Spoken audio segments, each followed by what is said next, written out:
이번 시간은 분재 수영 중에 가장 많이 보급되고 있는 모양목입니다. 거의 한 70% 정도가 모양목 수영을 하고 있습니다.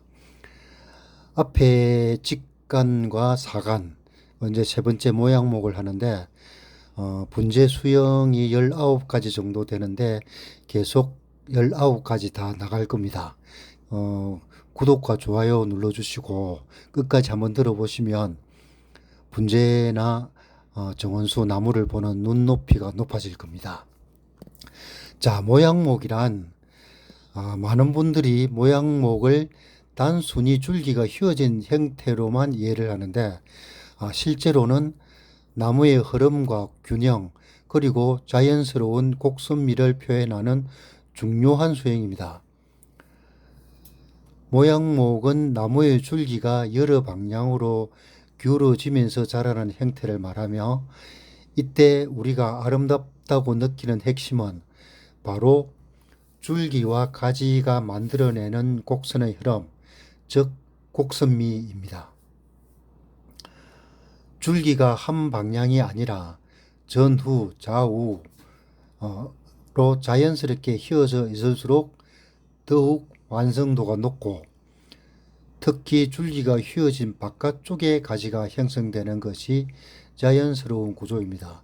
자, 이거는 직관할 때 제거해야 될 가지를 할 때 한번 설명을 드렸죠. 내곡지라고 말씀을 드렸는데 제거해야 될 가지 중에 내곡지는 무조건 제거를 해야 된다. 즉 휘어진 안쪽에서 나오는 걸 얘기하는 겁니다. 자, 여기서는 휘어진 바깥쪽이죠. 외곡지. 발음이 내곡지와 외곡지 잘 안 되는데 이거는 휘어진 바깥쪽에 가지가 형성되는 것은 모양목뿐만 아니고 전 수영에 다 해당이 됩니다. 그 바깥쪽 휘어진 바깥쪽에 형성되어야 자연스러운 구조입니다. 또 보기도 좋고 또 하나 중요한 것은 줄기가 굽어 있더라도 밑부분과 수심은 반드시 수직을 유지해야 된다는 점입니다. 이 축이 무너지면 전체 수영의 안정감이 깨지게 됩니다. 자, 그러나 굳이 이거는 이론상 이제 그런 설명이고 굳이 수직을 안 해도 해야 될 이유는 없습니다. 전체 나무의 흐름과 조화가 이루어진다면 15도 넘게 벗어날 수도 있고 또 더 넘어갈 수도 있습니다. 그러니까 이거는 이론적으로 그렇고 실제 해보면 여기에 딱 맞추지는 못합니다. 자, 그리고 줄기가 가지에 가려 보이지 않도록 해야 하며 모양목의 가장 큰 특징이 줄기가 라면발처럼 꼬불꼬불하거나 부드럽게 완만한 S자로 휘어져 있는데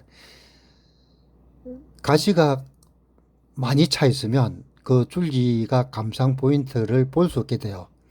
그래서 줄기가 가지에 가려 보이지 않게 해야 하고 각이 드러나는 직선적인 느낌 없이 부드러운 흐름으로 이어져야 합니다. 가지 역시 위로 들리는 것보다 아래로 자연스럽게 처지는 형태가 훨씬 더 보기 좋은 수영입니다. 모양목은 수종 선택도 중요한데 수종 선택은 뭐 어느 수영이든 중요하죠. 송백류나 매화처럼 줄기의 흐름과 곡선을 잘 표현할 수 있는 나무가 특히 잘 어울립니다. 이건 뭐 모든 수영에 다 이게 공통적으로 들어가는 겁니다.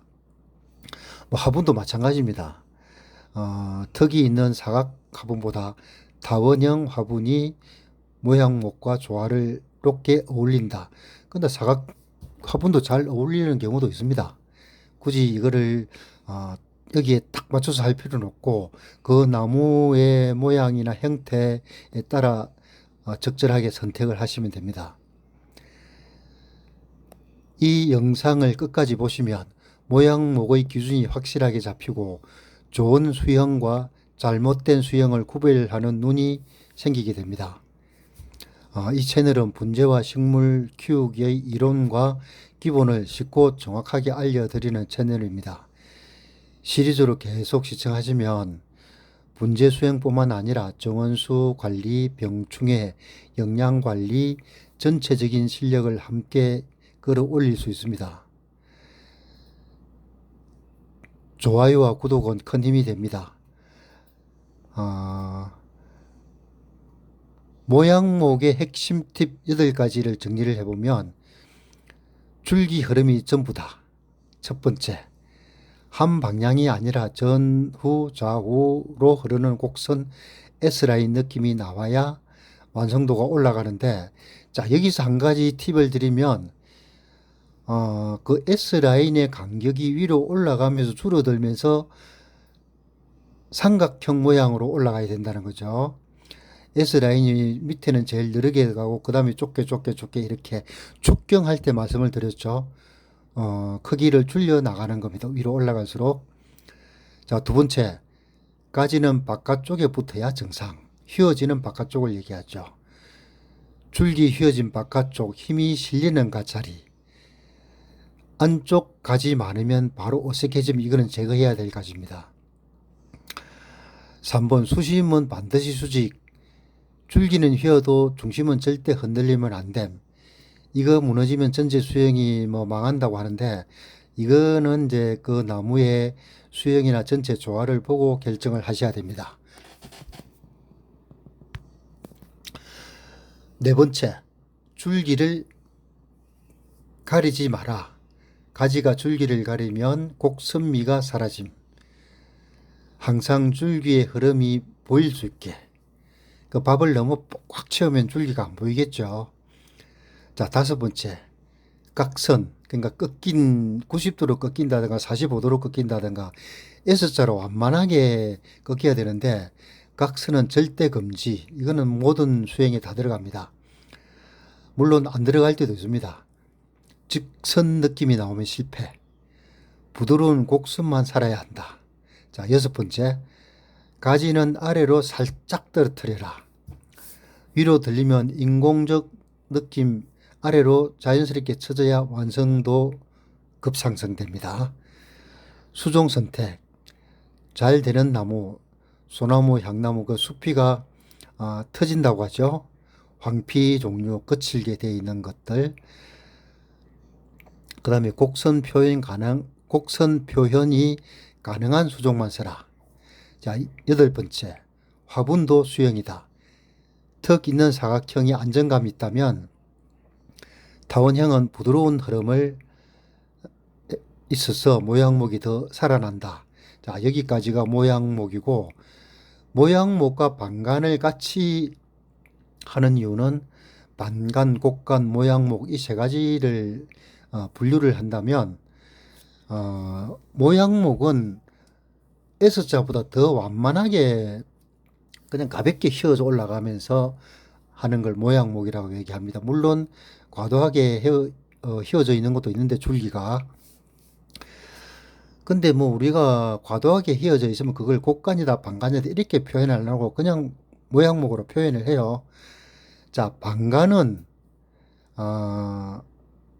반간의 기준을 한번 잡아보면 라면발이라 하죠.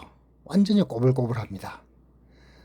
그 다음에 곡간은 모양목과 반간의 중간 정도를 곡간 수행을 보고, 이 세 가지를 분류를 안 해도 되지만 적어도 나무나 분재를 하시는 분이라면 이 정도는 알고 계셔도 좋을 듯 합니다. 그러니까 모양목은 완만한 곡선, 반간은 완전 라면발 곡이고, 곡간은 모양목과 반간의 중간 정도, 이렇게 분류를 우리가 하거든요. 근데 그렇게 중요한 건 아니지만 굳이 따진다면 이렇게 분류를 할 수가 있다는 말씀입니다. 자, 반간은 용이 꿈틀대는 듯한 생명력의 언축을 반간이라 합니다. 반간은 글자 그대로 서리어 있는 줄기를 뜻합니다. 일반적인 곡간, 모양목이 부드러운 흐름을 가진다면 방간은 외부의 극한 시련과 압력을 견뎌내며 줄기가 더욱 극단적이고 입체적으로 휘어진 상태를 말합니다. 일명 우리가 라면발이라 하거든요. 자, 방간의 핵심 세 가지를 살펴보겠습니다. 첫 번째, 방간의 핵심 미학은 고난이 빚은 자연미. 방간의 가장 큰 매력은 풍설의 흔적에 있습니다. 수백 년의 세월 동안 모진 비바람을 견뎌낸 듯한 고고한 기품이 서려 있어야 하며 그 굴곡이 인위적이지 않고 자연스러워야 진정한 가치를 인정받습니다. 용의 자태란 마치 한 마리의 용이 하늘로 성전하기 전 땅 위에서 꿈틀거리는 듯한 신비스러운 생동감을 줍니다. 강렬한 개성이 있죠. 규칙에 얽매이지 않고 불규칙하게 휘어지는 줄기는 보는 이에게 강렬한 인상을 남깁니다. 두 번째, 시각적 특징과 감상 포인트. 방간 수영은 나무의 상단부터 뿌리까지 긴장과 안정감이 공존해야 합니다. 이건 한 번쯤 생각을 해봐야 됩니다. 중요한 부분입니다. 노출된 근장, 뿌리의 뻗음을 얘기하죠. 이거는 네바리 팔방근을 계속 이건 나올 겁니다. 윗부분의 뿌리가 지상으로 힘차게 노출되어 있어야 합니다. 이거 팔방근을 얘기하는 거죠. 네바리로. 이는 나무가 땅을 굳건히 움켜쥐고 있다는 안정감을 주며 시각적인 무게 중심을 잡아줍니다. 밑둥과 줄기는 밑둥은 세월을 증명하듯 굵고 강건해야 하며 줄기는 위로 갈수록 변화무쌍한 곡선을 그리며 올라가야 합니다. 수피의 질감은 세월의 풍파로 껍질이 벗겨져 속살이 사리라고 하는데 보통 사리를 뼈줄기라고 하는데 여기서는 조금 표준말을 써서 속살이라고 표현을 했습니다. 자, 속살이 드러나거나 금송처럼 거칠고 두꺼운 황피성을 띤 수종일수록 방간 특유의 고태미가 극대화됩니다. 자, 세 번째, 알맞은 수종과 연출. 방간은 인위적인 그러니까 실생이라는 것은 씨앗으로 번식하는 걸 얘기하죠. 실생보다는 자연에서 채취하거나 정원수에서 기본 형질을 발견하여 완성하는 경우가 많습니다. 인위적으로 만들기 힘들다는 거죠. 물론 만들어집니다. 추천 수종으로는 송백류, 육송, 향나무, 노간주, 강인한 생명력을 표현하는 게 노간주인데 두송이라죠. 노송나무라고도 합니다. 잎이 바늘잎처럼 조선 향나무보다 가늘고 더 뾰족뾰족합니다. 그 다음에 잡목빛 화목류, 매화, 벚나무, 단풍나무, 배롱나무. 배롱나무는 화려함과 곡선의 조화가 잘 이루어지죠. 수피가 깨끗합니다. 화분 선택. 줄기의 화려한 변화를 수용할 수 있는 타원분이나 정형화되지 않은 독특한 형태의 화분이 방간의 개성을 더욱 돋보이게 합니다. 주물럭분도 여기에 해당이 되죠. 방간은 단순한 나무의 형태를 넘어 인고의 시간을 예술로 성화시킨 분재의 결정체입니다. 방간 수영의 매력을 살려 나만의 특별한 반려나무를 가꾸어 보시는 건 어떨까요? 예. 여기까지가 모양목에서 방간까지, 여기 이제 곡간도 여기에 포함이 되어서 같이 말씀을 드렸습니다. 모양목에서 좀 전에 서두에 말씀드린 것처럼 분재가 가장 많이 나옵니다. 거의가 모양목이에요. 사간이나 직간 이런 거는 조금 귀하고 그 다음에 많이 나오는 게 건상, 그리고 그 다음에 나오는 게 현해, 이렇게 분경이라든가 이렇게 나오는데 단풍나무에 보면 이제 선형목이라는 소형도 나오고 있는데 지금까지 세 가지의 수형을 했는데 지금 엄격하게 분류를 하면 이제 직간, 사간, 곡간, 방간 이렇게 네 가지로 분류를 가야 되는 걸 맞습니다. 이 수형을 공부를 해보면 비슷하지만 다른 게 있고 또 완전히 다른 게 있고 이게 분류가 되어 갑니다. 근데 이제 가지 배열이 가장 중요하고 그 다음에 어떻게 밥을 채울 거냐. 물론 팔방금과 네바리는 제외하고 그거는 기본적인 워낙 기본적인 거라서 이유가 없습니다. 단지 문인목에서는 팔방근이나 네바리가 없어도 됩니다. 그건 나중에 문인목 할 때 상세하게 다루겠습니다. 사실은 문인목 수행을 내가 좋아합니다. 자, 여기까지가 모양목이고요. 다음 시간은 현해를 할 건데 현해 한 가지만 할지 현해와 반현해 두 가지를 갈지 아마 두 가지 다 같이 갈 것 같습니다. 현해와 반현해의 차이점이라든가 현해가 형성되는 과정들, 그 현해의 규격, 적어도 현해는 요 정도가 되어야 된다. 이런 기준을 이제 내릴 겁니다. 다음 시간 기대해 주시고요. 긴 시간 시청해 주셔서 감사합니다.